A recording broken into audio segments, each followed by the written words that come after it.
Good morning. It's Thursday, September 18th. I'm Phil Streible, Chief Market Strategist at Blue Line Futures. So now that we have the Federal Reserve meeting behind us, we can look forward and start to focus back on what the core fundamentals, the core technicals that are happening, and forget a lot of the noise that some of these different events here, some of the event risk and some of the option positioning around these key events, that's now behind us. So checking in on the setup in the precious metals, the U.S. equity markets here. So stock futures, they are extending their gains. You got the S&P 500 up about 0.75% at 6651. The NASDAQ up about 1%, sitting at about 24,700. We've got treasury yields falling after the Federal Reserve delivered its first interest rate cut in 2025. So traders are really eyeing the prospects of deeper interest rate cuts going forward in the months ahead. So taking a look at the global markets, you got European trading. Those stocks are advanced, boosted by that Fed's interest rate cuts, with tech stocks and industrials outperforming. You go over to Asian trading, stocks were a little unchanged, with gains in tech-heavy markets such as Taiwan and South Korea really offset the declines in New Zealand and Australia. The MSCI Asian Pacific Index traded in a really narrow range. Yesterday's sell-off in the metals, that like $1.50 sell-off that we saw in the silver market, the broad-based liquidation in the metals markets in the early hours of trading yesterday was mainly fueled by Asian trading. We had a little bit of a rough patch between some talk about stopping NVIDIA chip sales over in Asia, and that's what really soured the Asian investor in thinking that maybe this is something, just the tip of the iceberg between a deeper conflict between the US and China here with regards to tariffs. So that liquidation that occurred in the precious metals was quite natural. And then you get the US Open where traders see and get this sense of discomfort, and then they come in and they liquidate a bit more. It's once we got the clarity is when prices started to move around, and you could see that a lot of the dialogue that came out of Jerome Powell and some of these sound bites that came out of him really moved these markets back and forth. So you look at the gold market here, anchored at that 3,700, getting up to about 3,707. Low in the overnight session was 3,667. Silver holding on to support here at 41.49.5. That pocket support right around that 41.50, 41.40 level. You've got futures recapturing that 42.14. And then you got copper futures also declining yesterday, but holding a trend line higher here and back at the low end of the trading range. Some broad-based liquidation and volatility in things like platinum, things like crude oil. And then you have Bitcoin futures up about 1.5%, pushing on up through that pivot point at 116,000, trading at about 117,300. The dollar index is flat, and you've got most of the foreign currencies here moving on up here just a little bit in this early hours trading. So some sectors in focus. We do have NVIDIA and Tesla. They are leading the Mag 7 higher on pre-market trading along with those futures here. So what are the markets thinking about future interest rate cuts? That's where we're going to want to really focus here. What are the ETF flows? What's the dollar doing? What's the volatility index doing? What are interest rates doing? And then that trickle effect here will play a role in things like the gold market, the silver market. That's why it's really important to not just focus on one thing, like specifically the price of silver. It's important to look at all these different things because it's never one thing, it's everything that moves a lot of these different markets. So the CME's Fed Watch tool for the October 28th, 29th meeting shows an 89.8% chance of a 25 basis point interest rate cut. The other factor is a 10.2% chance that they leave rates unchanged. That's what we're really going to want to start watching. Is a lot of this.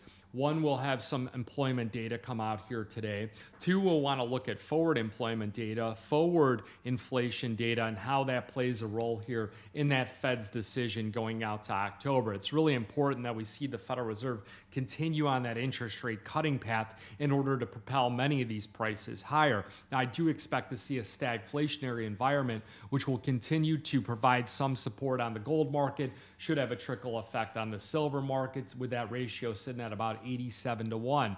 Gold futures into early 2026, I believe, will hit about the 4,000 mark, going into more like the second quarter of that. Now, we are only about $300 away, but that is about an 8% move in a giant asset class here at the moment. Silver futures, we do believe somewhere around 44 to 45 is a likely upward target here for year end. We could see some kind of push here into the $50 mark in the first quarter. Much of it, though, does depend on industrial metals, industrial production, industrial consumption, how the Asian economy plays out, and what kind of tariff functions will occur with different producers, things like Mexico and large consumers like China here. So there's a lot more drivers than just looking at irresponsible U.S. fiscal debt, looking at things like, the dollar index and everything else. You want to look at many different components of it, because when you think of something like silver, look at it as your car. What drives the car? It's many different things out there that are going to drive this asset class. So looking at the poly market, they're thinking 81% chance of a 25 basis point interest rate cut, 6% chance of a 50 basis point interest rate cut, and a 14% of no change. So we'll want to watch on the poly market, because they do have that 6% chance of a 50 basis point cut. Will that vaporize here? And then will the money flow into things like that 25 basis point interest rate cut? So the economic data, we're going to have that initial jobless claims, and then also the continuing claims. Something to note is that we saw that large spike up in some of this data, and that's what really fueled more interest rate cut expectations coming in at a time when we saw the inflation data come out at the exact same time. That was the CPI data, which came in line with expectations, and we saw this big jump in the unemployment claims. Well, that was attributed to a flooding event that occurred in Texas. A lot of times you'll see that some of these businesses are severely damaged, and what they'll have to do is they'll have to disperse the employees, or if you get a small town, things like that. We experienced that with a sharp jump in unemployment rate when we saw one of the tropical storms / hurricanes come through and rip through the panhandle and go on up into North Carolina, where some of these different counties and cities were just completely demolished. So you're going to see large upticks in claims. So what you want to look at, is that a temporary event? Is that a temporary episodic and non-trending event? Or is it something that has more legs to it and a continuation that's going on in the particular trend of whatever the either economic data, commodity, vehicle that you're involved with? Now looking at the crypto markets here, again, Bitcoin up about 1.5%. We'll see if that can, now trading at on the other side of excuse me, what I like to call the pivot within the parallel range that we outline in the chart pack here. So 120, 123, 125, these are all just round numbers here that we're going up. For more specific numbers, of course, look at the Metals Edge, where I put out some of those key numbers with a volatility adjusted algorithm that predicts where prices could move here on different degrees of volatility type of events. Something to note yesterday is that when I sent that out, that silver was already below the third level of volatility. Well, of course, that we're going to see that with the type of surge that we get in a broad-based liquidation in these markets. Now, once things come to normalize, the numbers and the predictive algorithms get much more accurate in support and resistance levels. So you look at the exchange traded funds. Well, they did cut the most in 4 months here in the gold market, which was just more of a flash in the pan of 214,000 troy ounces. So it was the biggest one-day decrease since May 16th. And gold is still up about 39% year to date here. And it did tack on just under about 1% in yesterday's trading session prior to that Fed announcement. Now you look at silver up 13% as far as the ETF change year to date. And they did add about 2.34 million troy ounces of holdings in the previous trading session.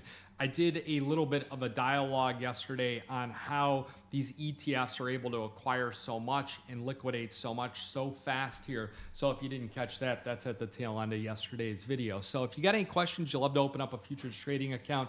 I believe that a lot of these metals will be supported at a downside as dollar weakness will continue to be an underlying trend. If you'd like to open up an account, again, send an email at info@bluelinefutures.com. And then remember that futures and options trading does involve risk of loss, and it may not be suitable to all investors. Good luck, good trading.